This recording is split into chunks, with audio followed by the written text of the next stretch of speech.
ఇప్పుడు చాలా గ్యాప్ వచ్చిందిగా, ఒకసారి ఇంపార్టెంట్ మనం అనుకున్నామే అక్కడి నుంచి ఒకసారి వద్దామండి.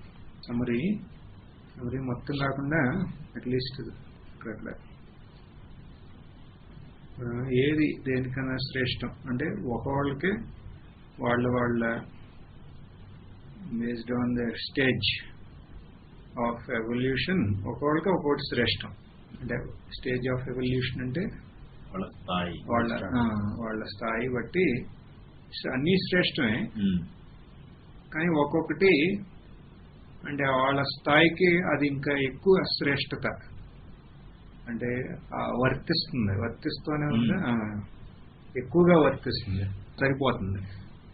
తర్వాత మళ్ళీ వాళ్ళ అండర్స్టాండింగ్ ఇంకా లోతుగా అవుతా అంటే ఆధ్యాత్మికమైన అభివృద్ధి చెందుతున్న కొద్దీ మళ్ళీ ఇది కూడా ఇక్కడ మనం ఉపయోగించాల్సిన మార్గం కూడా అభివృద్ధి చెందుతూ వెళ్తుంది.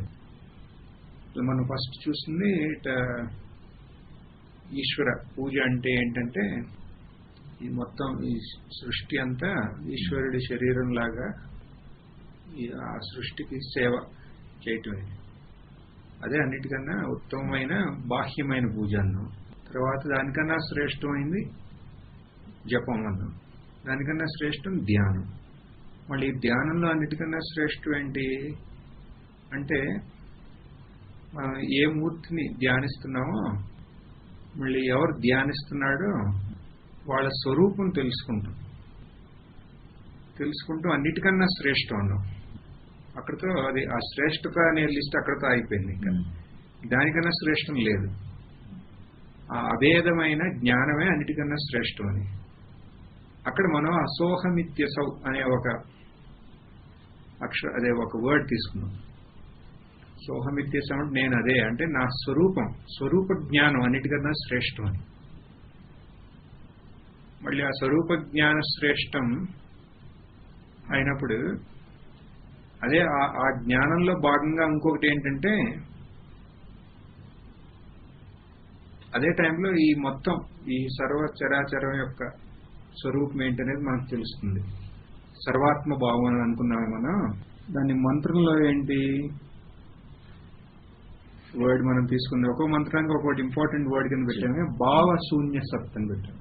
భావశూన్యమైన సత్ సంస్థితి, భావశూన్య సత్ భావ సుస్థితి అన్నాం. భావశూన్యం అనేదాన్ని మనం తీసుకున్నాం అక్కడ. భావశూన్యం అంటే అన్నిట్లో ఈ సత్ అనేది గుర్తిస్తాం. సత్ అనేది ఎప్పుడు చిత్ కాకుండా వేరే లేదు. ఆ సచ్చిత్ అనేది ఎప్పుడు అనంతంగానే ఉంది.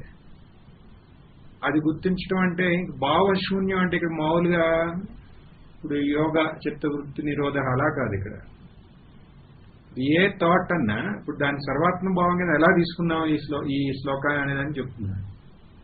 ఏ థాట్ అన్నా మనకి బాహ్యమైన ఏదో ఒక విషయం మీదే వెళ్తుంది, అంతే కదా.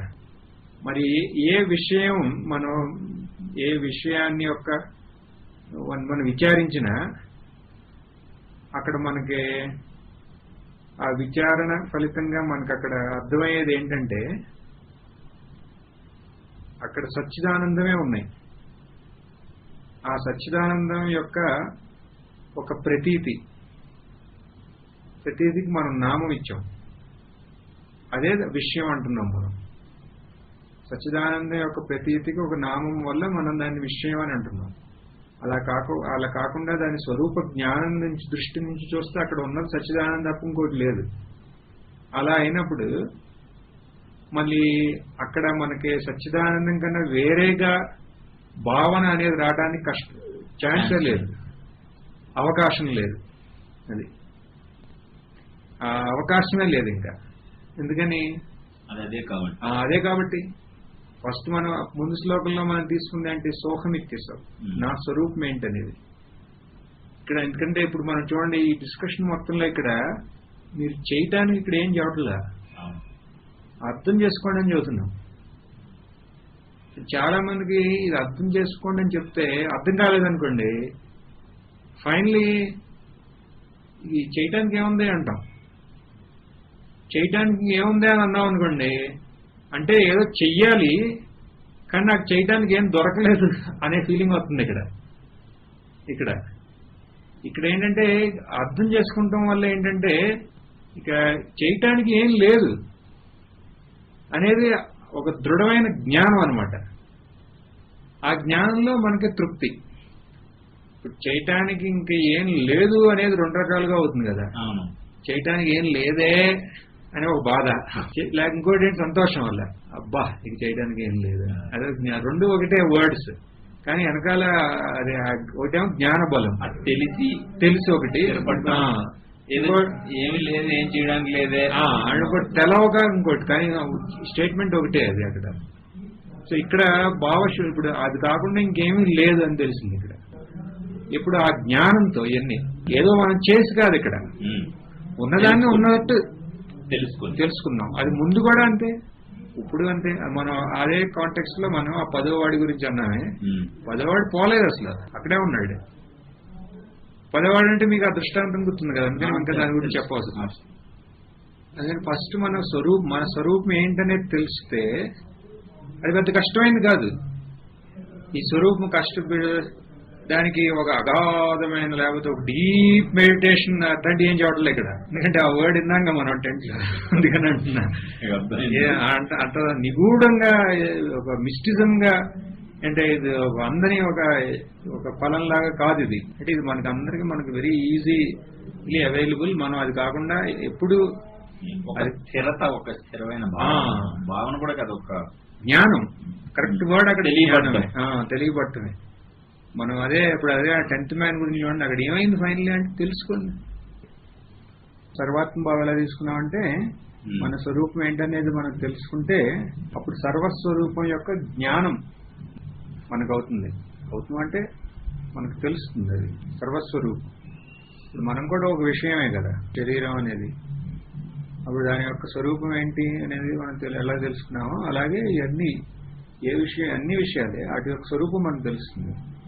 అప్పుడు ఇంకా ఈ సత్యం అనే ఒక భావన మనకు ఉండదు. ఎందుకని వాటి స్వరూప జ్ఞానం వల్ల. చూడండి, భావన ఎక్కడ వాడుతున్నాం అనేది, అది సత్యం అనుకున్నప్పుడు అది భావన, అది మన అనుభవం కాదు. కావున మనం ఇప్పుడేమనుకుంటున్నాం, మన అనుభవంలో ఇవన్నీ సత్యం అనుకుంటున్నాం. ఇవన్నీ మళ్ళీ జ్ఞానం అనేది భావన అవుతుంది. ఇప్పుడు కాదయ్యా ఇవన్నీ సత్యం కాదు, ఇవన్నీ ఏంటి అక్కడ ఉంది, జస్ట్ సత్తు.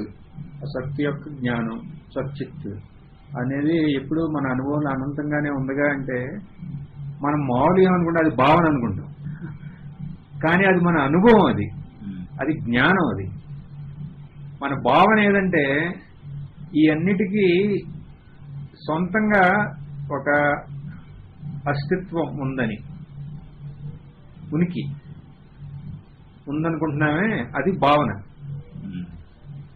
ఎందుకంటే లేదు, భావన అంటే ఏంటి, లేదు ఉందనుకుంటున్నాం. ఉండటానికి మనం కష్టపడి, ఇప్పుడు ఉన్నది ఉన్నట్టు తెలుసుకుంటానికి కష్టపడే అవసరం లేదు కదా. లేని దాన్ని ఉన్నట్టు అనుకుంటానికి కష్టం కావాలి, భావన తీసుకురావాలి. భావన ఇప్పుడు చూడండి, కృష్ణుడి ప్రతిమ చూస్తున్నాం, దాన్ని సచ్చిదానందంగా మీరు భావన చేయండి అంటాం. చెప్పడంతోనే అటు చెప్తారు, కానీ భావన చేయండి అంటాం. అప్పుడు మనమేమనుకుంటాం, కృష్ణుడు అంటే ఇట్లా గోపికలు, ఇట్లా ఇదేంటి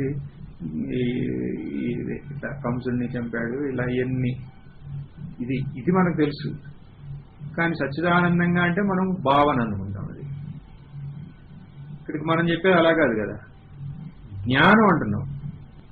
జ్ఞానం అంటే ఏంటి, మన అనుభవానికి it is in line with our experience. మన అనుభవానికి సమంగా ఉన్నది ఉంటే అది జ్ఞానం. అలా లేకపోతే అక్కడ భావన అనేది వస్తుంది. సో ఇక్కడ మనకి ఇది మన అనుభవం. ఇది శృతి అంటే ఏంటి, మన ముందు మన సీనియర్స్, ఋషులు అంటే ఎవరంటే మన సీనియర్స్ అన్నమాట. మన ముందు ఎవరు కృతకృత్యత, ఈ మార్గంలో కృతకృత్యత పొందారో వాళ్ళు మన సీనియర్స్ అన్నమాట. వాళ్ళ అనుభవాలు శృతి. శృతి అంటే ఏం లేదు, వాళ్ళ అనుభవం. ఇది రమణ మహర్షి యొక్క అనుభవం. ఇది మహర్షులందరూ మన సీనియర్స్. వాళ్ళ అనుభవం ఇది. వాళ్ళ అనుభవం వాళ్ళ అనుభవం మన అనుభవానికి కూడా ఇది సమానంగానే ఉంది. ఇప్పుడు వాళ్ళ అనుభవం మీద మనం భావన చేయటం కాదు ఇది జ్ఞానం అనేది. అది వాళ్ళ అనుభవం మన అనుభవం, మన కూడా ఇలాగే మనం విచారం చేస్తే మన అనుభవం ఇది. వాళ్ళ అనుభవం మన అనుభవం, శృతి అనేది వాళ్ళ అనుభవమే కదా. మళ్ళీ మనం యుక్తి ఉపయోగించినా ఇది కరెక్టే. శృతి, యుక్తి, అనుభవం, మామూలుగా ఈ మూడు చెప్తారు కదా. ఈ అన్నిటి ద్వారా మనకు తెలిసింది ఏంటంటే మనకి ఈ జ్ఞానం అయింది. ఇప్పుడు నేను ఎప్పుడు సచ్చిదానంద స్వరూపాన్నే, ఈ ముందు ఉన్నాయన్నీ సచ్చిదానంద స్వరూపం తప్ప ఇంకేమీ లేవు. దానికే నామం ఇచ్చారు. ఈ రూపంలో ఈ ప్రతీతి ఇలా అవటం వల్ల దానికి ఒక నామం ఇచ్చారు వ్యవహారం కోసం, అంతే. మరి ఇంకేం మిగిలింది అంటే మూడో శ్లోకంలో మనం ఏం తీసుకున్నాం? హృత్స్థలే మన స్వస్థత క్రియ తీసుకున్నాం. దీన్ని మనం ఎలా తీసుకున్నాం? ఇన్ లైన్ విత్ ఇదే రకమైన మన జ్ఞానంలో దీన్ని ఎలా మనం సమన్వయించామంటే, ఓకే నేనెవరో నాకు తెలిసింది, ఇప్పుడు ఇవన్నీ అదే. కానీ నా మనసులో ఉన్నాయి కదా వికారాలు, మనసులో ఆలోచనలు, వికారాలు, మరి ఇవన్నిటినీ మనం నిర్మూలించాలి కదా, వాటిని నాశ చేయాలి కదా. ఇట్లాంటి ఆలోచనలు వచ్చినప్పుడు ఇక్కడ ఏమంటున్నాం మనం? హృత్స్థలే మన స్వస్థత క్రియ అంటున్నాం. ఈ మనసు అనేది ఈ హృదయంలో ఇట్ షుడ్ అబైడ్ అంటున్నాం. అంటే ఇట్ షుడ్ ఏకాగ్రత అయ్యి నిశ్చలంగా ఉంటాం. అక్కడ మనసు అనేది హృదయంలో నిశ్చలంగా ఉంటే అదే ఈ కర్మయోగానికి, భక్తి యోగానికి, అష్టాంగ యోగానికి, జ్ఞాన యోగం యొక్క లక్ష్యం అంటున్నారు ఇక్కడ. ఓకే, మనం ఏం తీసుకున్నాం? ఆ మనసు అనేది హృదయంలో నిశ్చలంగా ఉండటం అంటే ఏంటి? ఈ మనసు అనేది ఒక వేరే వస్తువు, హృదయం అనేది ఒక వేరే వస్తువు.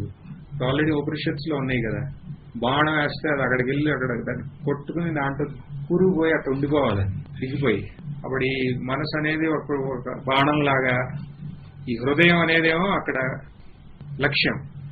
లక్ష్యం లాగా, ఇది బలంగా వెళ్ళి దాన్ని కొట్టేసుకుని ఆ హృదయంలో దూరిపోయి అలా ఉండిపోవాలి. అలా కాదు.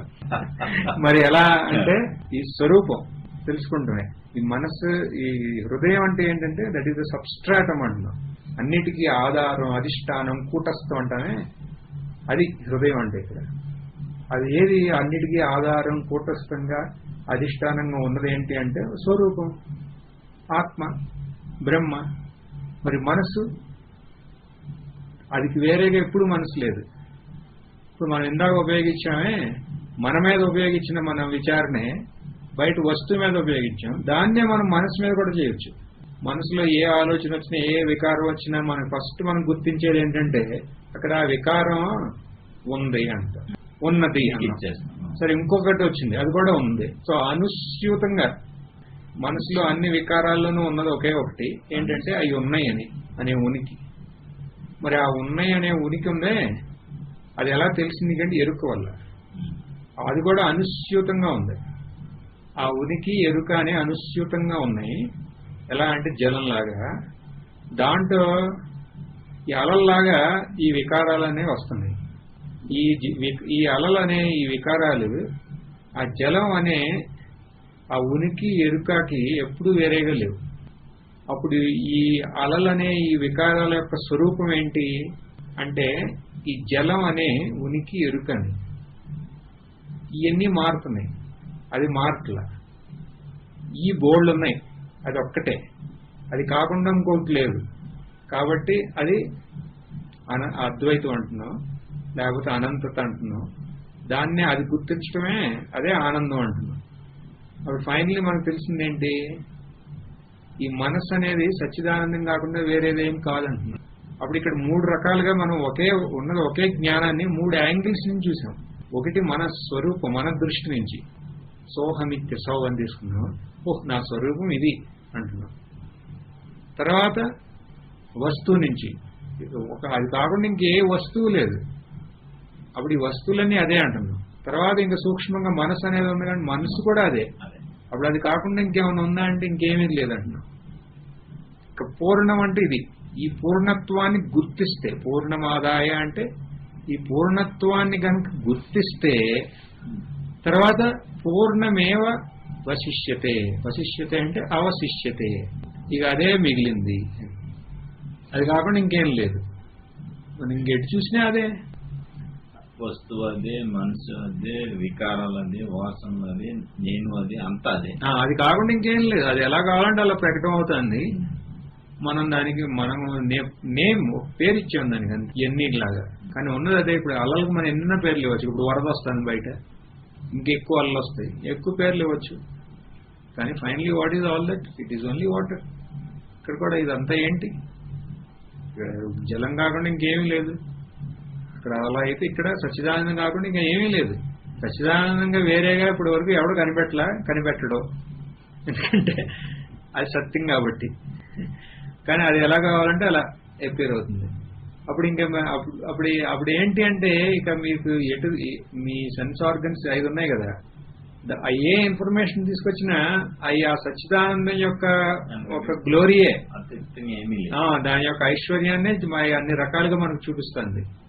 మనం చూసొచ్చాం కదా, ఆ మంచు కొండలు అదే, ఆ జలపాతాలు అదే, ఆ సౌండ్ అదే. మనం ఎన్ని రకాల పూలు చూసాం, నెంబర్లెస్ ఫ్లవర్స్, అవన్నీ అదే. అదే మన దృశ్యాత్మకంగా అంత సుందరంగా అన్ని చూసామే, అవన్నీ అదే. అప్పుడు ఇంకా మన కళ్ళు ఎట్టుపడినే కదే. అదే అంటే ఏంటి? ఇక్కడ ఆ సచ్చిదానందమే. దానికే మనం పెట్టిన పేరు అనంతత. ఆ అనంతతలో పూర్ణత అనేది, ఇప్పుడు చూడండి ఆ వర్డ్స్ అన్ని ఈక్వల్. అనంతం అంటే ఏంటి? ఇంకా అంతం లేదని. అంటే అద్వైతం అంటే, అద్వైతం అవ్వాలంటే అది అనంతమే అవ్వాలి కదా.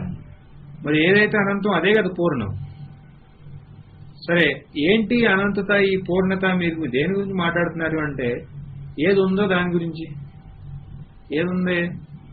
ఏది ఉందో నీకు తెలుస్తుందో దాని గురించి అంటున్నాను. అన్ని వర్డ్స్ పర్యాయ పదాలే. ఏదైతే సత్తో అదే చిత్. ఏదైతే సచ్చిత్తో, ఇప్పుడు సత్ అంటున్నాం కదా, ఈ వస్తువు నేనున్నాను. లేదా ఆ 3 కలిపి చూడండి, నేనున్నాను, ఈ వస్తువులు ఉన్నాయి, నా మనసు అనేది ఉంది. ఈ మూడిట్లో మనకు తెలిసేది ఏంటంటే ఉన్నదనేది. ఆ ఉన్నదనేది గుర్తించింది ఎవరు? ఆ ఉన్నదనేది కాకుండా వేరేది లేదు కాబట్టి అదే ఎరుక. మళ్ళీ ఆ ఎరుక ఉనికి. ఇప్పుడు నేనంటే నాకు ఎరుక ఉంది, నాకు ఉనికి ఉందన్నామే, అదిగా దాని గురించి కదా ఇక్కడ మనం మాట్లాడేది. ఏదైతే ఎరుక ఉనికినో దానికి పరిమితి అనేది లేదు, అదే అనంతం. ఇప్పుడు ఆ మూడింటిని సెపరేట్ చేయలేము మనం. ఏది అనంతమో అది ఎరుక ఉనికినే, ఏది ఎరుకనో అది అనంతమైన ఉనికి, ఏది ఉనికినో అది అనంతమైన ఎరుక. అక్కడ ఆ మూడింటిని సెపరేట్ చేయలేం. అవి కూడా ఆ 3 కూడా మనకి ఇచ్చిన పేర్లే. ఉన్నది ఒక తత్వం. అక్కడ ఉన్న ఒకే ఒక ఆత్మతత్వం, బ్రహ్మతత్వానికి మన సౌకర్యం అర్థం చేసుకుంటాం కోసం మనం 3 యాంగిల్స్ నుంచి అనలైజ్ చేసాం అంతే. అక్కడ ఏదో 3 ఉన్నాయి, 3 కలిసినాయి అని కాదు. ఉన్నది ఒకే ఒక తత్వం. ఇప్పుడు ఆ తత్వాన్ని నుంచి, ఆ తత్వ జ్ఞానం నుంచి ఒకసారి ఈ జ్ఞానం అయితే మనం ఎంతో శ్రమ పడినా మనం దాని నుంచి తప్పించుకోలేము ఇంకా. ఎందుకంటే అది సత్యం కాబట్టి, బయటపడే ప్రశ్న లేదు. సత్యం అనే జ్ఞానం కాబట్టి అర్థమైంది. కానీ అనేది రాదు ఇంకా. అప్పుడు ఎప్పుడు వస్తుందంటే అది భావనలో వస్తుంది. నేను జపం చేస్తున్నాను, ఇప్పుడు అమ్మని నేను జగన్మాతలాగా నేను చేస్తున్నాను, కానీ నా మనసులో అప్పుడప్పుడు ఓకే, అది భావన. ఆ భావనలో మనకి ఎన్ని వస్తాయి. జ్ఞానం కూడా భావనగా మిగిలినంత వరకే దాంట్లో సంశయం వచ్చేది. అది ఇంకా భావన స్టేజ్లో ఉంది. అప్పుడు అక్కడ సంశయం, విపర్యం ఇవన్నీ ఉంటాయి. అది జ్ఞానం అయినప్పుడు ఇంకా దాంట్లో సంశయం, విపర్యానికి ఛాన్స్ ఎక్కడ? ఛాన్స్ లేదు. ఆ సంశయ విపర్య రహితం అయ్యే వరకు ఆ జ్ఞానం ఇంకా భావనలోనే ఉన్నట్టు. ఇక్కడ మనం భావన గురించి కాదు మాట్లాడేది, జ్ఞానం గురించి. అప్పుడు జ్ఞానం అంటే ఈ 3 రకాలుగా మనకు అర్థమైంది. మన అర్థమైతే తర్వాత ఇంకేంటి చేయాల్సింది అనే క్వశ్చన్ కూడా రాదు. ఇప్పుడు నేను మొన్న లాస్ట్ టైం ఈ సత్సంగం తీసుకున్నానే, అప్పుడు ఇంకా నేను ఇప్పుడు ఈ 3 స్వరూపం అదే అనేది అర్థమైంది కదా. అంటే నేను కరెక్ట్గా ఎలా చెప్పాను నాకు గుర్తులేదు, కానీ ఈ ఒక డిస్కషన్ జరిగినట్టు నాకు గుర్తు. దీనికన్నా ముందుకు ఇంక వెళ్ళాలా అని అడిగా. ఎందుకంటే ఇంకా మీకు తెలవాల్సినవి ఏమైనా ఉన్నాయా, ఇక ఈ సత్సంగం ఇక్కడితో ఆపేసినా పర్వాలేదా అని అడిగా. నీకు చెప్పా కదా నేను. అప్పుడేమన్నా తెలుసా అందరూ ఇంకేమని తెలుసుకుంటానికి అని అన్నారు. అంటే మామూలుగా ఇది ఇక్కడితో పూర్ణం ఈ జ్ఞానం. నాకు అర్థం కాలేదు వేరే ఏమైనా మార్గం ఉందా అంటే అప్పుడు అష్టాంగ యోగం లాగా ఈ వాయు రోదన లేదేమన్నా ఇక్కడి నుంచి అది డిస్కస్ చేసాము. జాలపక్షు త్రోధ సాధన. ఇక్కడ ఈ అన్నిటి యొక్క సమరీ ఏంటి, ఈ మనసు మళ్ళీ ఈ ప్రాణం అనేదానికి మూలం ఒకటే కాబట్టి మనం ఈ ప్రాణాన్ని కనుక మనం కంట్రోల్ చేస్తే మనసు కూడా ఆటోమేటిక్ గా కంట్రోల్డ్ అవుతుంది అంటుంది. కానీ అలా కంట్రోల్ చేయటం వల్ల పూర్ణత్వం వస్తుందని ఇక్కడ చెప్పట్లా. అది ఒక ఇంపార్టెంట్ పాయింట్. ఎందుకంటే నాకు స్వామీజీ దీని గురించి డిస్కస్ చేసి ఆయన కొంచెం యోగాలో ప్రవేశం ఉంది. ఇక్కడ దీంతో రమణ మహర్షి చెప్పారు ప్రాణాయామం ద్వారానే మళ్ళీ ఇంకా ఏం చేయవసరం లేదని చెప్పారు అంటారు ఆయన. అప్పుడు నేను చెప్పాను ఈ మంత్రాన్ని ప్రిపరేషన్. ఇప్పుడు మనకి ఇది అర్థం కావట్లా. ఫస్ట్ ఉత్తమమైన జ్ఞానం చెప్పారు, ఇప్పుడు అది నాకు అర్థం కావట్లా. అర్థమయ్యే ఛాన్సే లేదు. ఎందుకంటే ఎన్నిసార్లు అయినా నాకు అర్థం కావట్లేదు. అప్పుడు నాకు వేరే ఏమైనా మార్గం ఉందంటే అప్పుడు ఓకే నువ్వు ప్రాణాయామ చెయ్యి, ప్రాణాయామ లాంటి సాధనలు చెయ్యి, లేకపోతే మంత్రజపం లాంటి సాధనలు చెయ్యి. వీటిలో అయ్యేది ఒకటే కదా, మనస్సుని ఏకాగ్రత కోసం చేస్తున్నావు. ఎందుకని అంత క్లియర్ గా చెప్పారు కదా ఏంటో. నువ్వు ఎంత దాన్ని ప్రాణాయామం చేసినా ఇది ఏకాగ్రత సాధనలు చేసినా దానివల్ల నీ మనసు లయిస్తుందే గానీ నాశం అవుదని చెప్తారు ఇక్కడ. మరి ఎందుకు చెప్పారు ఇది ఆ శ్లోకం అని అడిగా. అప్పుడు ఆయన ఒప్పుకున్నారు అది ఆయన్ని మనసుని ఏకాగ్రత చేయటానికి, అంటే లయం చేయటానికి. ఆ లయమైన మనస్సు అంటే లయం అంటే మనసు సుషుప్తిలాగా ఇది లీనమైపోలా, విక్షేపం నుంచి విముక్తుడు అయ్యాం అక్కడ. అప్పుడు దాని అర్థం ఏంటంటే మనసు ఏకాగ్రత అయింది. అక్షిప్తమైన మనసు ఉందే అది పోయి ఇక్కడ ఏకాగ్రమైన మనసు వచ్చింది. ఆ ఏకాగ్రమైన మనసు వచ్చినప్పుడు దానికి జ్ఞానం ఇవ్వు. అప్పుడు ఏమవుతుంది, దాని యొక్క మిథ్యాత్వం నీకు అనుభవంలోకి వస్తుంది. ఆ మనసు యొక్క మిథ్యాత్వం మన అనుభవంలోకి వస్తుంది. అనుభవంలోకి వస్తే అప్పుడు ఆ మనసు అనేది వేరే వస్తువు కాదని తెలిసింది. అది నాశం అయినట్టే. అది ఇక్కడ చెప్పింది లయ వినాశనే ఉభయరోధనే లయగతం పునర్భవతి నవమృతం. అదే కనుక ఈ నాశమైన మనసు అయితే మళ్ళీ రాదంటుంది. అందుకనే ఇక్కడ ప్రాణబంధనం వల్ల మనసు లీనమైంది. తర్వాత ఏకచింతన నాశమేత్యద. ఏకచింతన అన్నారు ఇక్కడ. ఏకచింతన అంటే ఇక్కడ మనం చూసుకుంటున్నాం ఆ ఏకాత్మ వస్తు యొక్క జ్ఞానం. దానివల్ల మనసు యొక్క మిథ్యాత్వం మన అనుభవంలోకి వస్తుంది అంటే అప్పుడు మనకు వచ్చే క్వశ్చన్ ఏంటి అంటే మనసు అనేది ఇది బ్రహ్మం కన్నా వేరేగా లేదా, లేదు, అదే నాశనం అంటే అంత. అది కనుక సరిగ్గా అర్థం కాకపోతే అప్పుడు క్వశ్చన్ ఏమొస్తుందంటే మరి మనసు అనేది నష్టమైపోతే నేను ఎలా నడుస్తాను, ఈ రాళ్లలో నుంచి నేను ఎలా బయటకు వస్తాను? అంత అనంతం, అది అనంతమే. అనంతం ఎలా ఉంది స్వామీజీ అన్నా. అనంతం ఇప్పుడు అనుభవంలో లేదు, ఇదంతా అనంతమే అనుకుంటే ఇక్కడ ఎలా నడుపుకొని కొండల మీద నుంచి అంటే మన దీని మీద పెట్టాలి కదా, పడిపోతాం కదా. దాని అదే క్వశ్చన్ ఇంకో రకంగా ఎలాగంటే ఇప్పుడు మనసు అంతా నష్టమైపోతే మళ్ళీ ఎలా ముందుకు బతుకనేది ఎలా అనే డౌట్ వస్తుంది కదా. దీన్ని 2 రకాలుగా మనం ఇక్కడ డిస్కస్ చేశాం. ఒకటి ఈ నష్టమానస ఉత్కృష్ట యోగిన. ఉత్కృష్ట యోగి అంటే ఈ జ్ఞానం ఉన్నాళ్ళు. ఇక ఈ మనస్సు నష్టం అయినప్పుడు ఇక చేయటానికి ఇంకేమీ లేదని, ఏది జరగాలో అది జరుగుతుంది. ఇంకా ఏది జరగాలో అది జరుగుతుంది. ఏది జరగాలో అది సంతోషంగా అది ఆ చేయటంలోనే ఒక ఆనందం, ఒక తృప్తి, ఒక కృతకృత్యత. ఆ చేయటం వలన నా కృతకృత్యత అనేది కాకుండా ఆ చేయటంలోనే ఒక కృతకృత్యత. ఏ చేయటంలో ఒక కృతకృత్యత ఉందో అది ఆటోమేటిక్ గా అదే జరుగుతుంది అక్కడ. ఇది చేయాలి అది చేయకూడదనే వ్యత్యాసం అది కృతకృత్యతతో for the sake of doing it is being done. ఇదివరకు ఏంటి, అది చేస్తే నాకు ఆనందం, అలా కాదు, అలా జరుగుతూనే ఉంటుంది, దాంట్లోనే ఆనందం. ఏది జరిగితే అది అంటే దాని అర్థం ఇప్పుడు మనకు ఒక హారమైన ఒకటి ఇచ్చారు కదా, దీంట్లోనే మనకు ఆనందం చేయాలి, అట్లాంటి విచక్షణ జ్ఞానం లేకుండా కాదు ఇక్కడ. అలా కాదు ఇది. ఇక్కడ ఆయనకి చేయటానికి ఇంకేమీ లేదంటే అక్కడ చేసేవాడు లేడు, చేసేవాడి యొక్క మిథ్యత్వం అనుభవంలోకి వచ్చింది. ఇక అనుభవంలోకి వస్తే అప్పుడు అక్కడికి ఏంటి అంటే ఎవరికైతే ఆ చేసేవాడు యొక్క మిథ్యత్వం అనుభవంలోకి ఉందో అది వాడికే తెలుస్తుంది. ఇప్పుడు వరకు మనం ఆ మూడింటి చూసాం కదా, నా స్వరూపం ఏంటి, ఆ విషయాల యొక్క స్వరూపం ఏంటి, ఈ మనసు యొక్క స్వరూపం ఏంటని. అంటే ఇక్కడ నిగూఢంగా ఉందని కాదు, ఆ స్వరూపం అది తప్ప ఇంకేం లేదన్నప్పుడు అప్పుడు నేనున్నానా అక్కడ? నేను లేను. ఈ ఉత్కృష్ట యోగి అనే లేబుల్తో ఎవడన్నా ఉన్నాడా అక్కడ? లేడు. మరి ఏముంది అంటే ఆ సచ్చిదానంద తప్ప ఇంకేమీ లేదు. ఈ సచ్చిదానంద తప్ప ఇంకేమీ లేదు అనేది ఎవరికి అర్థమవుతుంది? దానికే అర్థం. అంతే.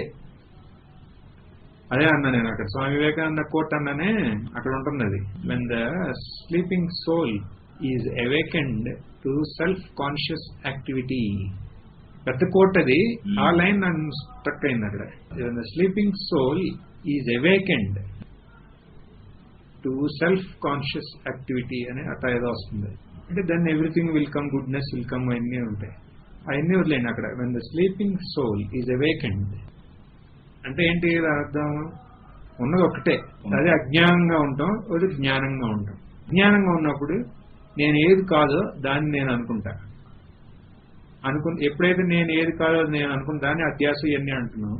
అప్పుడు ఏమేమి అన్ని మిథ్యవో అన్నిటికీ సత్యత్వం ఇస్తాం.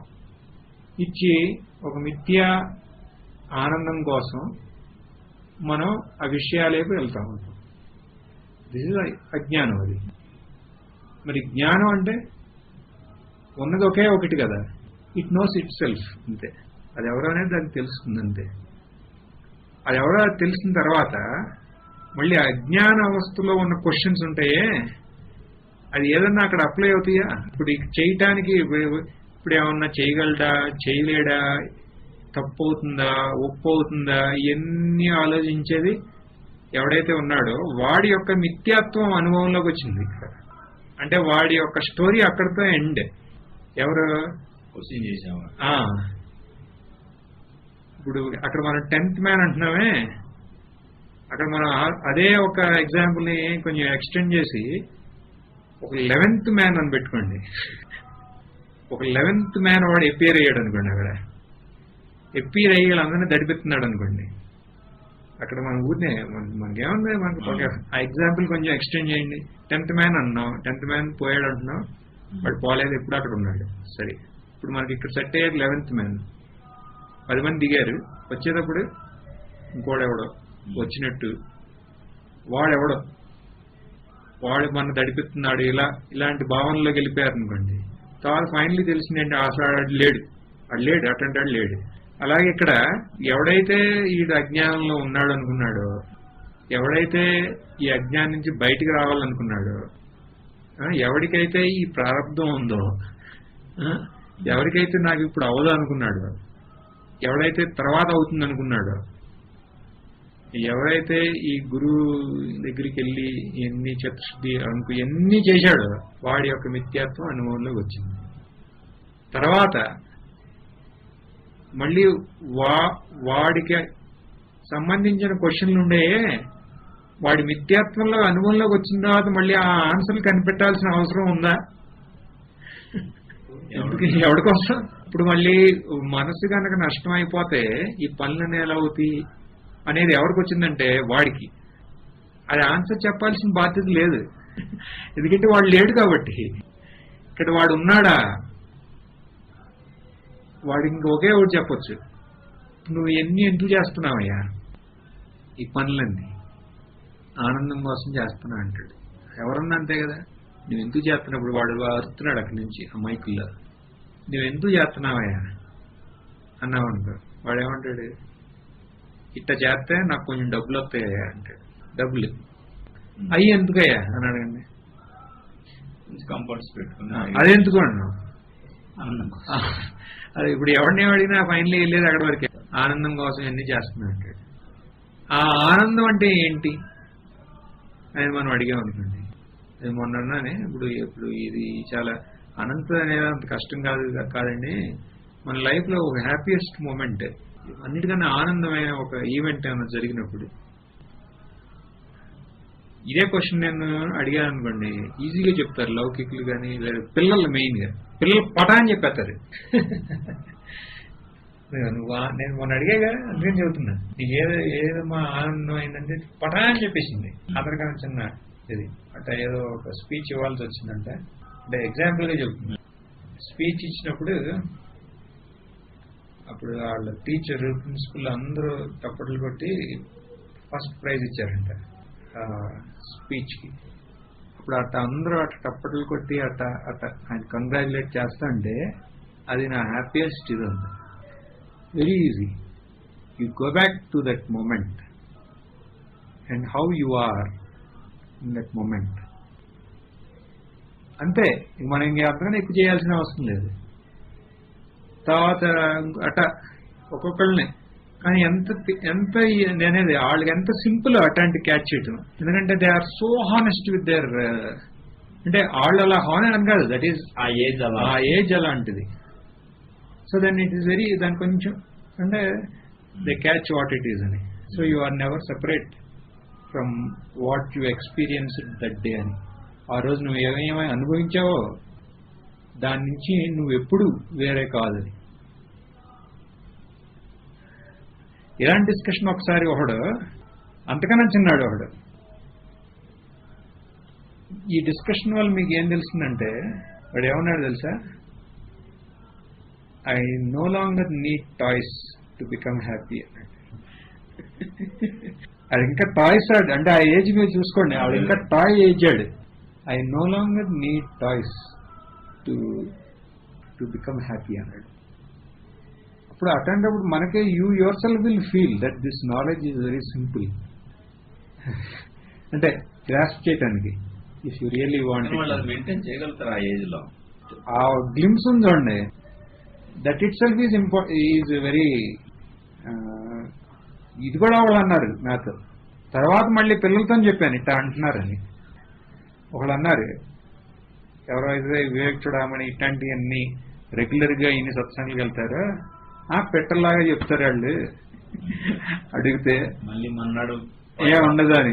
కానీ అది అలా కాదు, ఎందుకంటే అది అనుభవం నుంచి ఒకసారి స్ట్రైక్ అయిందంటే it will take its foot print.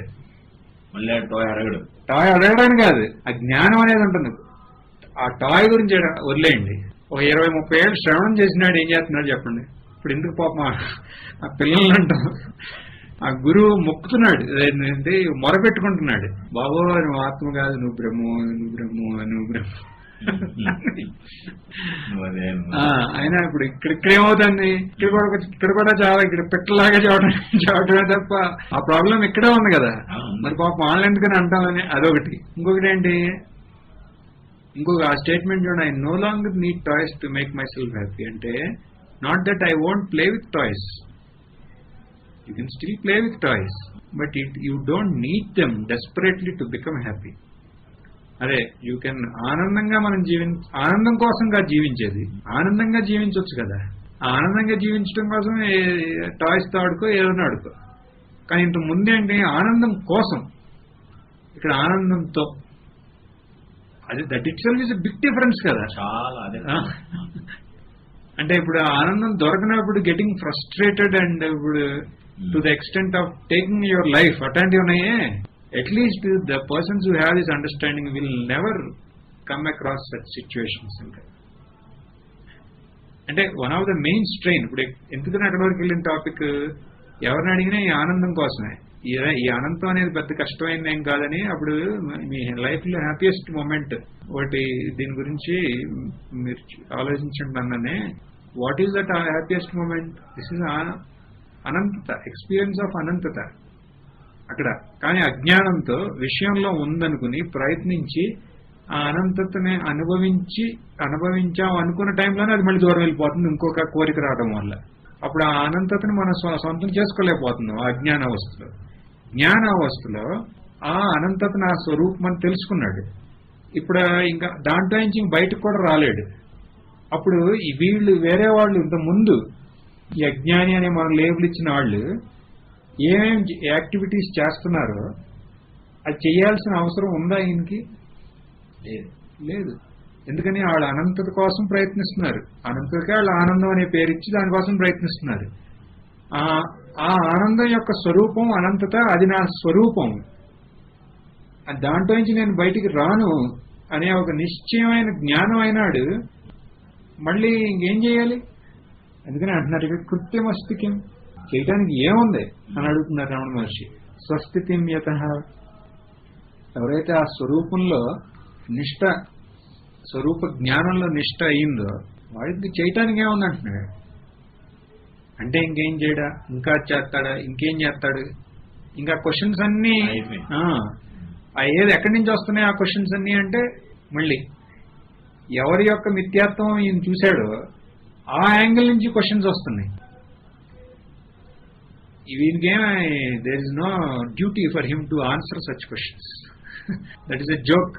మరి ఈయన దృష్టి నుంచి ఏంటి అంటే that is how the truth is taking shape అంతే.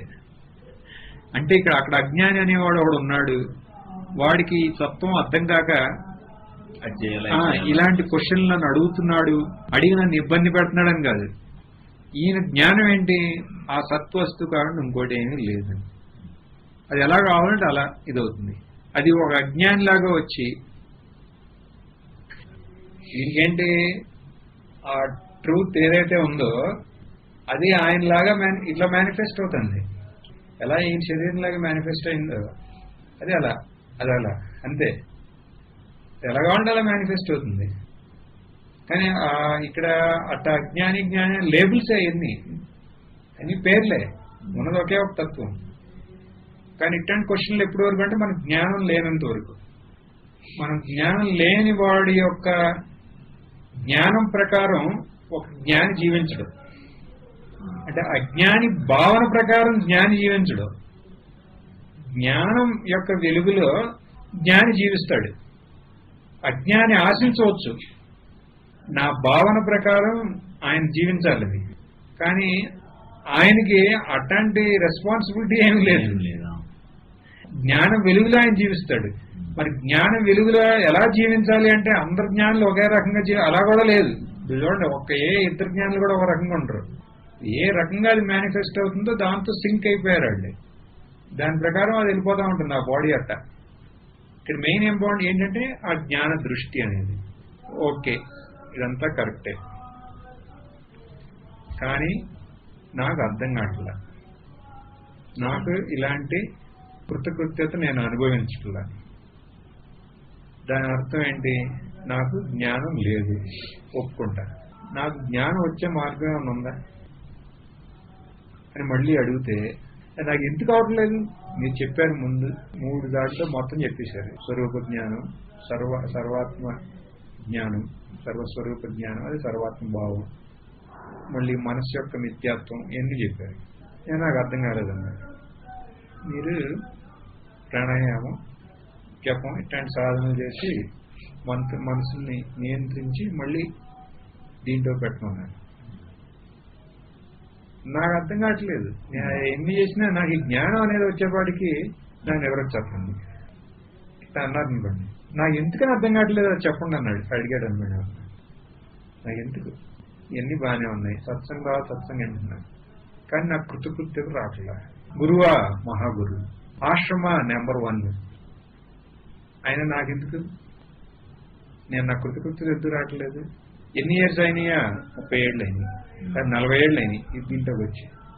నాకు ఎందుకు కృతకృత్యత రావట్లా అని అంటే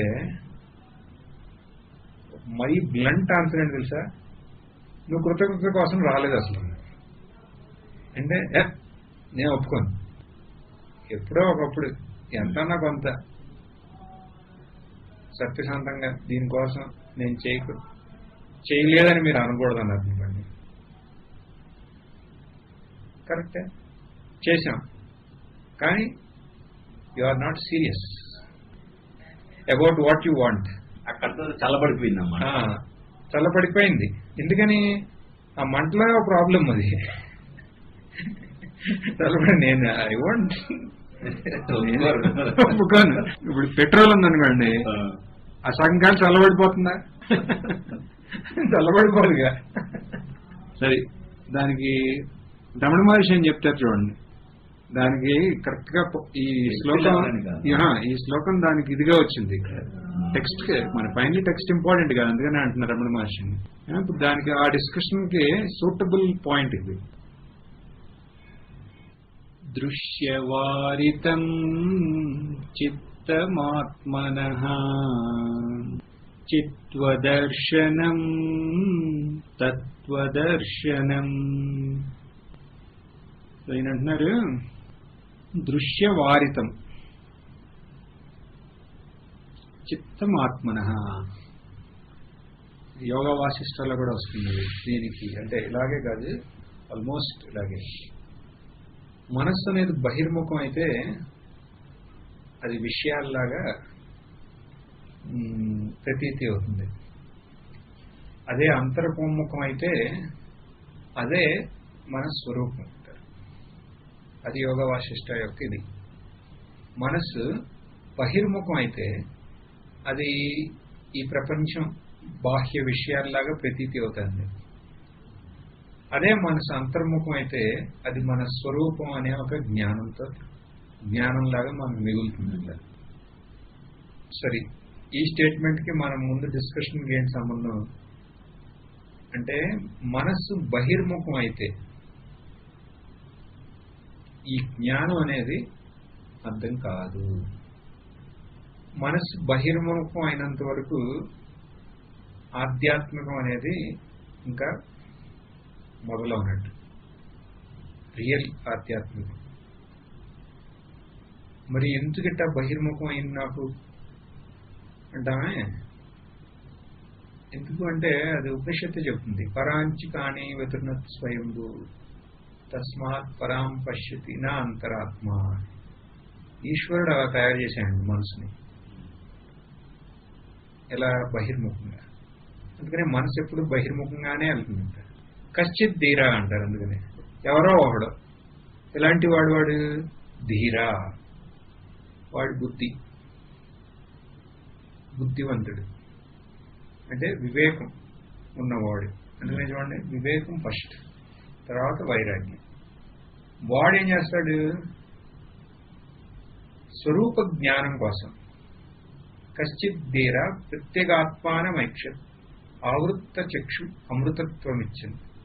అమృతత్వం కోసం అంటే స్వరూప సాక్షాత్కారం లేదా స్వరూప జ్ఞానం కోసం వాడు ఇంత స్వాభావిక సృష్టి అనేది ఇలా అయినా సరే వాడు అంతర్ముఖం అయ్యి వాడి స్వరూపాన్ని వాడు గుర్తిస్తాడంట.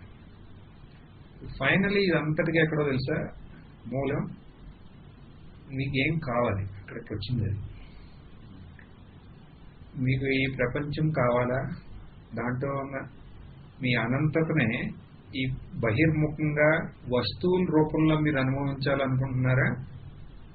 లేదా ఈ ప్రపంచం యొక్క స్వరూపం యొక్క జ్ఞానం ద్వారా ఆ అనంతత యొక్క జ్ఞానాన్ని మీరు పొందాలనుకుంటున్నారా? ఈ క్వశ్చన్ ఆన్సర్ చేయాలి. అక్కడికి వచ్చింది అది. ఎందుకని అలా చెప్పాను నేను? మీరు బహిర్ముఖంగా వెళ్ళినా ఇదే అనంతతే. దీనికోసమే దానికి ఆనందం అని పేరు పెట్టి మనం ఎంతో కష్టపడి పరిమితమైన కాలంలో అనుభవించే ఆ పరిమితమైన సుఖం కోసం మనం ఒక లైఫ్ ని వేస్ట్ చేస్తాం. వేస్ట్ అంటే ఇక అప్పుడు అది సత్యం అనుకుంది. ఇంకొకటి ఏంటి, ఎంత సులభం ఇది, ఎంత ఈజీనో ఇది. ఈ జ్ఞానం ద్వారా ఆ అనంతత నా స్వరూపమే అని శాశ్వతమైన ఆ అనంతతలో మనం ప్రతిష్ట పొందుతున్నాం, స్థిరపడుతున్నాం. స్థిరమైన జ్ఞానం. అప్పుడు ఈ రెండు చాయిస్ మనకి ఎప్పుడు ఉన్నాయి. ఈ అశాశ్వతమైన ఈ సుఖాలు బోల్డ్ రూపాల్లో వస్తాయి. ఒకటి ఏంటంటే ఇలా ఆశ్రమాలని, అంటే ఐశ్వర్యాలు, ఇట్లా సుఖాలు, సెక్యూరిటీ, ఫీలింగ్ ఆఫ్ సెక్యూరిటీ, భక్తులు, పేరు ప్రతిష్ట, అధికారు. అంటే ఇప్పుడు కామన్ మ్యాన్ కి ఏంటి సెక్యూరిటీ కావాల్సిందంటే తినడానికి ఫుడ్ ఉండాలి, వాళ్ళ సొంత వీళ్ళందరికీ మంచిది ఉండాలి, ఊరంతా నా గురించి గొప్పగా చెప్పుకోవాలి, నాకేమన్నా రోగం వస్తే చూసుకుంటానికి మనుషులు ఉండాలి.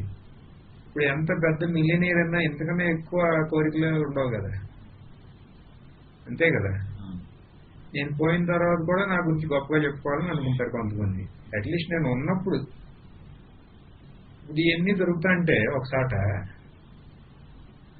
ఇంకా ఏంటి, ఇంకేం లేదని అంట ఆ రకంగా సెటిల్ అయిపోతాం. అప్పుడు మనం అసలు ఎందుకు వచ్చామో, ఎందుకు ఇట్లా సెటిల్ అయ్యామంటే దానికోసం వచ్చాం కాబట్టి ఏమన్నా డైరెక్ట్ క్వశ్చన్. అది పెద్ద చిక్కేం లేదు. ఇది అందక ఇందులో సెటిల్ అయిపోతాం.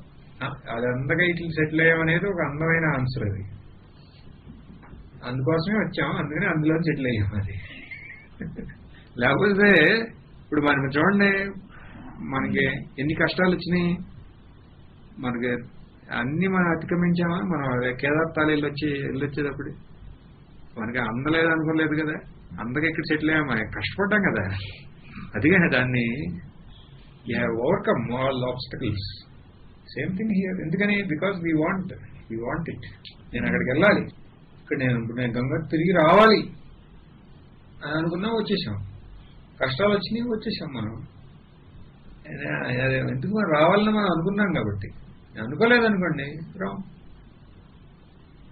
ఇంత రాలేకనే ఎట్టా ఉన్నా ఏం కాదు, రావాలనుకున్నాడు ఎట్టా వచ్చేస్తాడు, వద్దనుకున్నాడు ఎంత పీల్చినా రాడు. సో ఈ మంత్రంలో మనం చూసిన దృశ్యవారితం చిత్తమాత్మ. ఈ బాహ్య వస్తువుల నుంచి ఎప్పుడైతే వారితం మనం విత్డ్రా అయ్యామో అప్పుడు ఆ ఆత్మ, మనస్సు యొక్క స్వరూపం ఏంటి మనకు తెలుస్తుంది. అది నాకు ఎందుకు తెలవట్లేదంటే, బహిర్ముఖంగా నువ్వు దాని సత్యత్వం ఇవ్వమాకు. అంటే నువ్వు చూడొద్దంటావా వస్తువుల్ని? కాదు, నువ్వేం చూసినా అక్కడ నువ్వేం చూస్తున్నావు? అక్కడ సత్యత్వం, సత్యం, అది సత్యమే కదా. ఆ సత్యత్వం మీద నువ్వు వెళ్ళాలి నీ కన్ను. ఎందుకంటే ఇది ఇన్ని జన్మలుగా మనం అనుకుంటున్నాం కదా, ఇది ఒక వస్తువు అనే ఒక భావంతోనే ఉన్నాం. ఇప్పుడు మనకు యథార్థమైన జ్ఞానం లభించింది. అక్కడ వస్తువు నేను చేయడానికి ఏం లేదు. ఈ విచారణ అంటే ఏంటంటే ఆ వస్తువుని సరిగ్గా చూడవయ్యా అంటున్నాం ఇక్కడ. ఇప్పుడు అదే ఆ దెయ్యం ఉంది, నన్ను చంపేస్తుంది, నన్ను అక్కడి నుంచి పిలుస్తుంది అంటే సరిగ్గా చూడవయ్యా నువ్వు అంటున్నావు. ఓ అది స్తంభం అంటున్నావు. లేకపోతే ఇది స్టంప్. ఆ మొద్దుని చూసి ఇక దెయ్యం నిన్న అన్నాడు పైనుంచి రాక్షసులు రాళ్ళు వేసేస్తున్నారు. అలాగే ఓ మొద్దుని చూసి పతంగణాలు అక్కడ ఓ గ్రూప్ వెనక పరిగెత్తుకొచ్చింది అనుకోండి, మనం ఏం చేస్తాం? వెళ్ళి సరిగ్గా చూడండి అంటాం. అక్కడ వస్తువులు ఏం మార్పు లేదు. అలాగే ఇప్పుడు ఈ వస్తువులన్నింటిలో మార్పు ఏం లేదు, సరిగ్గా చూడమంటున్నాం. మనం సరిగ్గా చూస్తే మనం it is going back to it substratum, it's very essence అని ఒక స్వరూపంలోకి మనం వెళ్తున్నాం. స్వరూపంలోకి వెళ్తుంటే దాన్ని అదేంటి ఆ స్వరూపం అంటే అక్కడ అస్తిత్వం ఉంది, ఎరుక, ఉనికి ఉంది. ఆ ఉనికి ఉందనే ఎరుకతో మనకు తెలిసింది. ఆ ఊరికి ఎనుకలాగా మనం చూస్తే అది పరిమితం కూడా లేదు దానికి. అంటే ఆ ఫైనల్ మనం చూసింది ఏంటంటే సచ్చిదానందం అండి. అక్కడ వస్తువు ఏంటంటే సచ్చిదానందం, అన్ని వస్తువులు అదే, నేను అదే అంటున్నాను. అంటే ఎప్పుడైతే మనం అంత దాని యొక్క స్వరూపాన్ని మనం చూసాము, అంతే కదా. ఇప్పుడు మనం ఎందుకు ఇప్పుడు శ్రీరామకృష్ణ అంటారు ద మోస్ట్ ప్రిడామినెంట్ బహిర్ముఖ వృత్తులను రెండు తీసుకున్నారు ఆయన. కామిని, కాంచన. ఒకటి డబ్బులు, ఇంకొకటి భోగం, ఉమెన్. ఇప్పుడు ఉమెన్ అంటే ఇప్పుడు for man women, for women it is man, అంతే కదా. ఐ అనలైజ్ చేయండి ఫైనలీ. అంటే you should analyse it really. That is ఇప్పుడు ఎవరో ఇలా అన్నారు అలా అన్నారు కాదు, వెరీ ఇంపార్టెంట్ ఇది. You should analyse it from it's very depth so that the problem is solved for ever. అది వెరీ ఇంపార్టెంట్. అది శ్రీరామకృష్ణ కామిని కాంచన అన్నారు. నేను ఎంతోమంది ఇప్పుడు మై మెయిన్ ఫ్రెండ్స్ ఇట్లే కదా, రామకృష్ణ ఎక్కడ తగిలినా తగులుతారు వాళ్ళు. కాంచన ఇంకొక టెక్స్ట్ అహంకారం అని చెప్పి ఇప్పుడు కామిని, ఇప్పుడు you can never get rid of Kamini Kanchana however you try unless you see the unreality of that kamini kanchana. That I know for very clearly. అందుకని నేను చెప్పుకున్నాను, యూ కెన్ నెవర్ ఓవర్కమ్ అని. ఎందుకంటే అందరూ ఇప్పుడు ఒకే ఇది కామిని కాంచన. One more thing, it may even enhance it, ఎక్కువ చేయొచ్చు ఆ ప్రాబ్లమ్ని. అలా అని అలా దాన్ని ఎలా మొద్దగా ఎండు మొద్దు ఉంది అక్కడ, దాన్ని చూసి దెయ్యం అనుకున్నాం, పారిపోయి అక్కడి నుంచి. ఇక ఆ భయం ఎప్పుడు పోతుంది? మళ్ళీ మొద్దుని తెలుసుకున్నంత వరకు. ఒకటి అది. ఇంకొకటి అక్కడ మొద్దే, దాన్ని దెయ్యం అనుకోలే, దాన్ని ఒక గంధర్వ కన్య అనుకున్నాం. అప్పుడేమైంది? Opposite attraction. అప్పుడు మనం ఎంత చెప్పినా, ఎంత మహాత్ములు చెప్పినా తప్పయ్యే. అది అలాంటి ఆలోచనలు పెట్టుకోకూడదు. దూరం నుండి అటు వెళ్ళమాకు, దూరం నుండి ఏం లాభం లేదు. ఆ ముందుది ఎంతో, ఈ ఎగ్జాంపుల్ కూడా అంతే. మొద్దని తెలుసుకునేవారు, అది మొద్దని తెలుసుకునేవారు. అది కాకుండా తప్పయ్యాదని చెప్తాంటే వాడికి ఏమనిపిస్తుందంటే, ఆ గంధర్వి అనొచ్చా అమ్మాయిని, ఆ గంధర్వి ముసలాయన పిలవలేదు, ఆ ముసలాయన పిలవలేదు, అందుకని వాడికి ఈర్ష, అందుకని అది చెప్తున్నాడు అనుకుంటాడు. నన్ను పిలిచింది. ఇట్లాంటి ఆశలన్నీ ఉంటాయి ఇక్కడ. ఎప్పుడే ఇక్కడ ఏంటి, how to overcome this problem, you should know what it is as it is. అది that is the only solution. ఇంకా అది కాకుండా వేరే సొల్యూషన్ ఏం లేదు ఇక్కడ. అది ఏంటి అంటే, ఇప్పుడు మోస్ట్ ఇంపార్టెంట్ ప్రాబ్లమ్స్ ఇయే కదా, అందరి మహాత్ములు ఈ రెండింటికే కదా. వాటి నుంచి తప్పించుకోవడానికి వేరే మార్గం లేదు. You examine it clearly what they are. Then what they are they అవి ఉన్నాయా అన్న, ఉన్నాయంట. Very good. అవి ఉన్నాయనే జ్ఞానం అయిందా? అయింది. ఇది ఎవరైనా చెప్తారు ఆన్సర్లు ఎట్టండి, అయింది. ఓకే.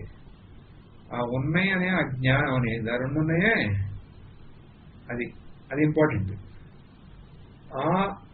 ఆ జ్ఞానానికి, అవి ఉన్నాయనే జ్ఞానం అన్నాం కదా, ఇప్పుడు ఆ నామరూపాన్ని వదిలేయి, ఆ ఉన్నే ఆ జ్ఞానం అంటున్నాం కదా, అక్కడికి రా అంటున్నాం.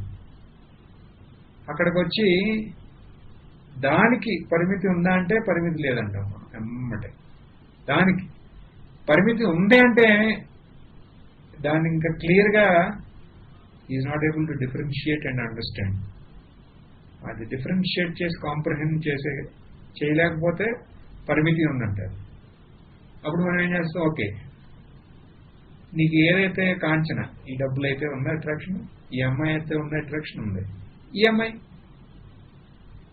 లేదు అన్నాడు, ఆ అమ్మాయి ఉంది అన్నాడు, మళ్ళీ ఈ అమ్మాయి లేదు అంటే ఇప్పుడు అమ్మాయి అంటే అబ్బాయి తీసుకోవాలి, అబ్బాయి అంటే అమ్మాయి తీసుకోవాలి అలా.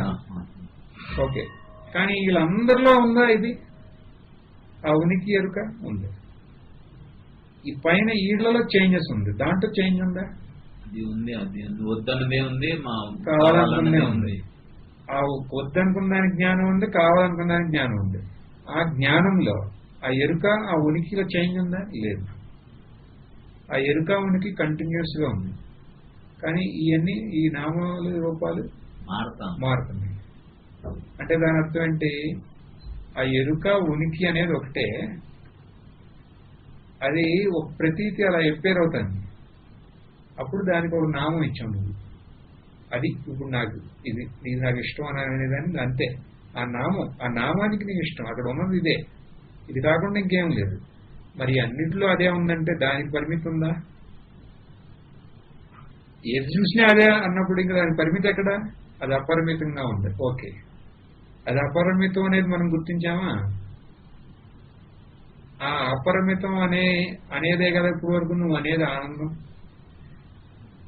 ఇప్పుడు ఏ ఆనందం నీకు ఆ విషయంలో లభిస్తుందో అనుకుంటున్నావో, ఈ జ్ఞానం ద్వారా ఆ ఆనందం నీకు ఆల్రెడీ లభించింది కదా, ఆ విషయం ఉన్నా లేకపోయినా.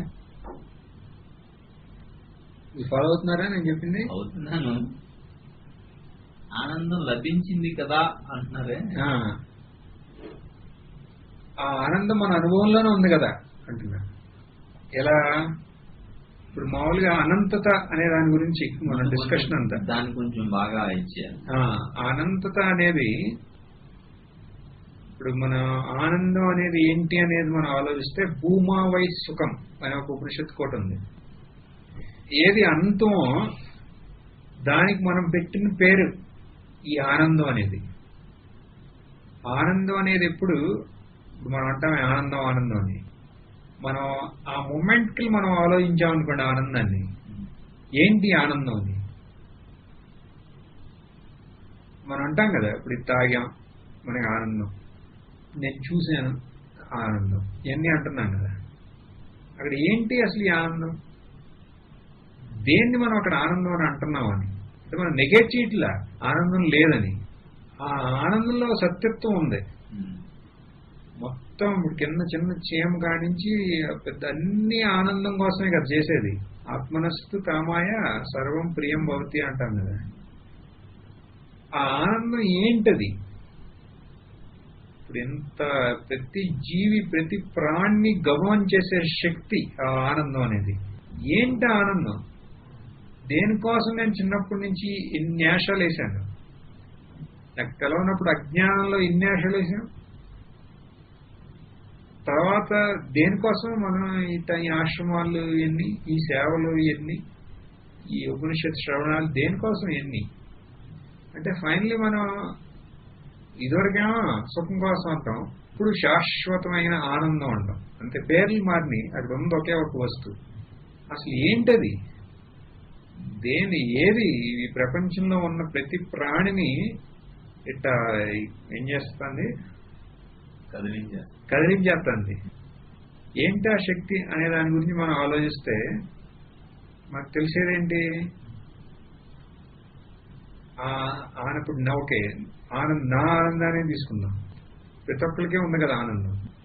ఆ ఆనందాన్ని గురించి మనం ఆలోచిస్తే ఇప్పుడు మోస్ట్ సింపుల్, ఇవాళ ఇప్పుడు టైం ఎంత 9 అయింది అనుకోండి. 9ంటికి దగ్గరలో మీకు ఎక్కడ ఆనందం అనిపించింది? అంటే 8ంటికి 7ంటికి నియరెస్ట్ ఈవెంట్ ఒకటి చెప్పండి. మీకు చెప్పకపోయినా నేనే చెప్తా, ఎందుకంటే మీరు ఆపాలి కదా.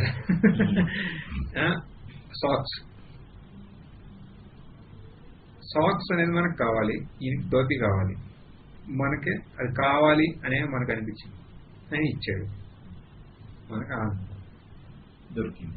ఆనందం అదొకటి చెప్పారు. ఇడ్లీ విత్ సాంబార్ అనేది హిమాలయ పర్వతాల్లో దొరకటం అనేది అసంభవం. అది దొరికింది, బాగుంది, తిన్నాం, ఆనందం. అంతే కదా. ఇప్పుడు జస్ట్ 2 ప్రిడామినెంట్ ఈవెంట్స్ ఇవాళ చెప్తున్నాను.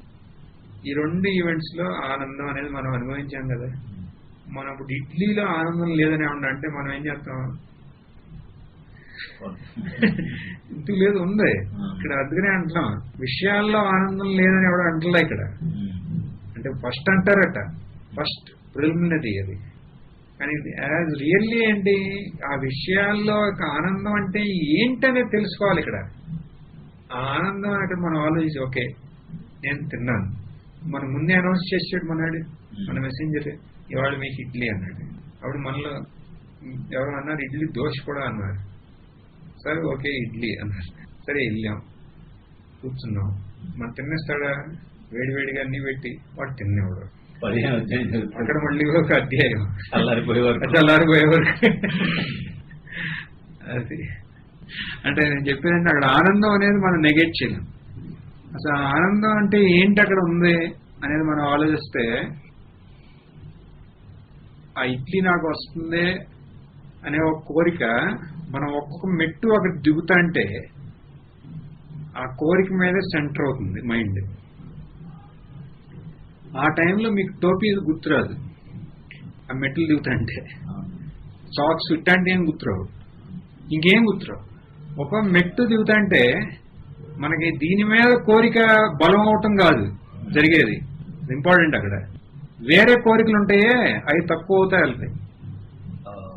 వేరే కోరికలు లక్ష కోరికలు ఉంటాయి అనుకోండి, అంటే మనసు 1,00,000 ఏపుల్లో వెళ్ళే శక్తి ఉంది కదా దానికి. అది ఒక్కొక్కటి తగ్గుతూ ఉంటుంది. ఇది అలా మిగులుతుంది. ఇది ఎందుకంటే అది ఎప్పుడు పోతుంది, అది మనం తిన్న తర్వాతే పోతుంది. అది అన్ని తగ్గుతూ ఉంటాయి. అంటే మొత్తం కోరిక దీని మీద కేంద్రీకృతమై ఉందంటే దాని అర్థం ఏంటంటే మనం జపం చేసినట్టు ఇట్లా ఏం చేయట్లా అక్కడ, కానీ వేరే అన్ని స్వాభావికంగా అన్ని తగ్గుతూ వెళ్తున్నాయి, దూరం అవుతుంది. దానివల్ల ఏమవుతుందంటే ఈ ఒక్క కోరికనే అనేది అక్కడ కోరిక బాగా it is you can see it standing apart, shining అనమాట. అది అదొక్కటే మిగిలిపోయింది అక్కడ. అది అందుకని విశేషంగా అదొక్కటే కనపడుతుంది మనకి. ఎప్పుడైతే వాడు నమ పార్వతి అన్నాడో, మనం తిన్నాము ఆ సాంబార్తో, అప్పుడు ఆ విశేషంగా ఉన్న ఆ కోరిక ఉందే, ఎలాగైనా అప్పుడు వరకు మిగతా కోరికలన్నీ పోయినాయి, అదొకటే మిగిలింది. ఆ ఒక్క కోరిక కూడా ఆగిపోయింది. ఆగిపోయినప్పుడు ఎమ్మటే ఒక సెకండ్ లో తర్వాత కాదు, ఫస్ట్ లోనే, ఫస్ట్ మళ్ళీ తర్వాత మళ్ళీ మనం బ్రహ్మాండంగా ఉన్నాయి 5-6 పెట్టే బాగుండు అని అన్నాం అనుకోండి, ఇప్పుడు అది ఆ కోరిక మళ్ళీ ప్రత్యక్షంగా ఉంటుందంట. ఇది పెడతాడో పెట్టడో మనట్లాగా ఒకటి పెట్టి వదిలేస్తాడేమో, మన పేరు వచ్చి వదిలేసాడు, అట్టాగే వదిలేస్తాడా ఈడ, ఏం చేస్తాడా ఈడు, ఇవాళ ఏం చేస్తాడా అని కోరిక వచ్చింది అనుకోండి, అప్పుడేమవుతుంది, అది మళ్ళీ ఈ కోరిక ఉంది. ఇప్పుడు వాడు మన మన మన అనుకున్న ప్రకారమే వాడు 5-6 ఇచ్చాడు. ఇచ్చిన తర్వాత అబ్బా ఏం పెట్టాడు ఎంత బ్రహ్మాండం ఆయన ఇడ్లీలు అనుకున్నాం అనుకోండి, ఆ మూమెంట్ లో ఏమైందంటే మనం 5-6 ఇడ్లీలు తిందాం అనే ఒక కోరిక ఉంది, అది అక్కడ పూర్తయింది ఆ కోరిక. ఆ ఫ్రాక్షన్ లో ఇక ఆ మోస్ట్ ప్రబలమైన కోరిక తీరింది. మళ్ళీ వేరే కింద ఆల్రెడీ ఉన్నాయి కదా కోరికలు వేరే, అవన్నీ పైకి రావటానికి ఈ తీరిన దానికి మధ్యలో చిన్న గ్యాప్ ఉంది, ఒక సెకండ్, అల్ట్రా సెకండ్ గ్యాప్. ఆ సెకండ్ లో ఇప్పుడు కోరిక అనేది ఏంటి, ఒక వస్తువుని ఆధారంగా మనం పరిమితి చేసుకున్నాం. అదే కోరిక అంటే. ఒక వస్తువు ఆధారంగా నన్ను నేనే పరిమితిగా చేసుకున్నాను. నేను అనుభవించేవాణ్ణిగా, అనుభవించబడే వస్తువుగా ఒకదాన్ని పెట్టుకుని అనుభవించటం అనేది ఒక ఆనందంగా మనం భావన చేసాం. ఆ పరిమితి అనేది ఒక్క సెకండ్ బ్లాస్ట్ అయిపోయింది అక్కడ, లేకుండా పోయింది ఎప్పుడైతే ఆ కోరిక తీరిందో. ఆ కోరిక తీరటం అంటే ఇడ్లీ అనే కోరిక అంటే ఇడ్లీ తినేవాడు, ఇడ్లీ తింటాం, ఆ ఇడ్లీ, ఈ 3 టక్ మన ఎగిరిపోయినాయి. ఎగిరిపోయినప్పుడు ఈ 3టికి ఆధారంగా ఏదైతే ఉందో ఆ సత్ వస్తువు, ఆ సత్ ఆ చైతన్యం, అది దాని యొక్క అనంతత అలా దాని అనుభవంలోకి వచ్చింది. అప్పుడు మనకు దాంతో మనకు పరిచయం లేదు కదా ఆ స్టేట్ తో. ఒకే ఒకసారి మనకు పరిచయంలో ఉంది ఆ స్టేట్, డీప్ స్లీప్ లో. అసలు దాన్ని మనం పట్టించుకోం, ఎందుకంటే అది డీప్ స్లీప్ యూస్లెస్ అనుకుంటాం, దాన్ని వదిలేయండి. అప్పుడు మన యొక్క రియల్ స్టేట్ తో మనం your one with your real state ఆ ఫ్రాక్షన్ లో. కానీ మనం ఎమ్మటే ఏం చేస్తామో తెలుసా, మనకు పరిచయం లేదు కదా ఇది నా స్వరూపానందం అని, ఎమ్మటే మనం ఇడ్లీ మీద పెడతాం. దానివల్ల తప్పు కాదు అది, ఎందుకంటే అదేగా హెల్ప్ చేసింది, తీసుకొచ్చింది అక్కడ దాకా తీసుకొచ్చింది. కానీ అది ఇడ్లీలోంచి వచ్చింది అని అనుకుంటాం మనం. సింపుల్ టెస్ట్ అది. 6 ఇచ్చాడు, ఇంకొక 6 ఇచ్చాడు అనుకోండి, వాడు నేను ఇస్తున్నాను ఇంకోటి తీసుకొని ఇచ్చాడే, అయిపోయింది అక్కడితో. ఇంకోటి తర్వాత ఓనర్ కూడా వచ్చి వాడు కూడా నేను ఇస్తున్నాను తీసుకో అన్నాడు అనుకోండి, చచ్చాను బాబు ఈ డబ్బై అనుకుంటా. ఇంకోటి ఇచ్చాడంటే అదే ఇడ్లీ పెడి వాడిని కొడతాం, అప్పుడని ఇడ్లీ పెడవ అంటాం. చూడండి మరి ఏమైంది, ఒకే ఇడ్లీ ఆనందం, అదే ఇడ్లీ దుఃఖం కూడా. అంటే ఇడ్లీలో ఏమన్నా ఉందా? ఏం లేదు ఇడ్లీలో. ఫ్రాక్షన్ ఆఫ్ సెకండ్స్ అన్ని ఆగుతున్నాయి స్వామి. అనంతత అనేది మన అనుభవంలో ఉంది. మన అనుభవం అంటే దాని అర్థం ఏంటి, అది మనకి ఎప్పుడు మనతోనే ఉంది. ఈ అనంతత అనేది ఎంత మనతో ఉందంటే అది మన స్వరూపం. అది కాకుండా మనం లేం. అది ఇన్ని రకాలుగా ప్రకటన అవుతుంది. అది తెలుసుకుంటే మనం ఎక్కడి నుంచి వెళ్ళాము, ఇదంతా దృశ్యవారితం అని. ఈ మనస్సు బహిర్ముఖం వెళ్తాంది.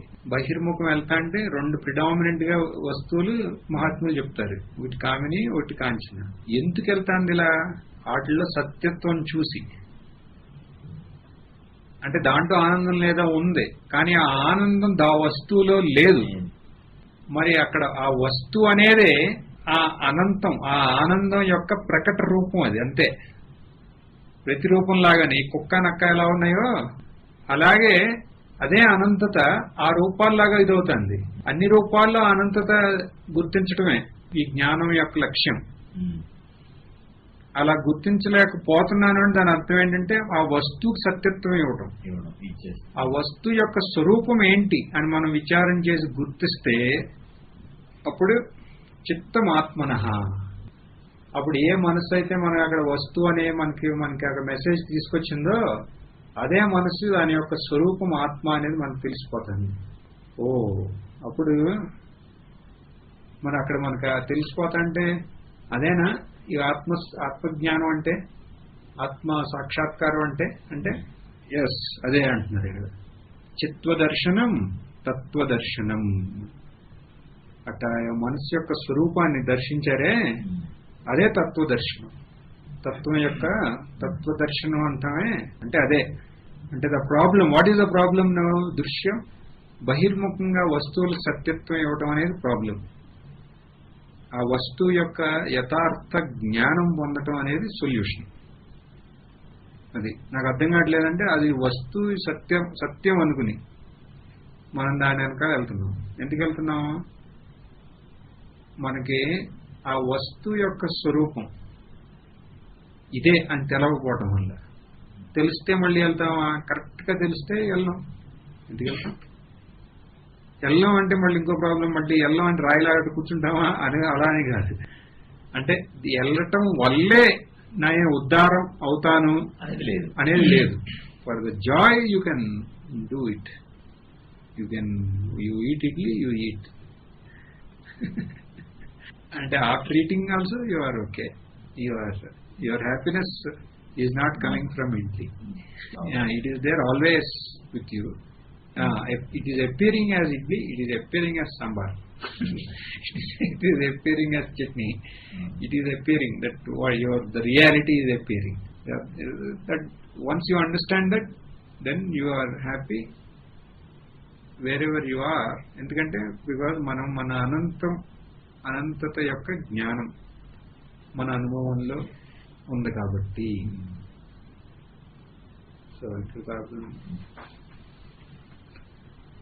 ఓం పూర్ణమద పూర్ణమిదం పూర్ణాత్ పూర్ణముదచ్యతే పూర్ణస్య పూర్ణమాదాయ పూర్ణమేవావశిష్యతే. ఓం శాంతి శాంతి శాంతి. ఓం శ్రీ గురుభ్యో నమః. హరి ఓం.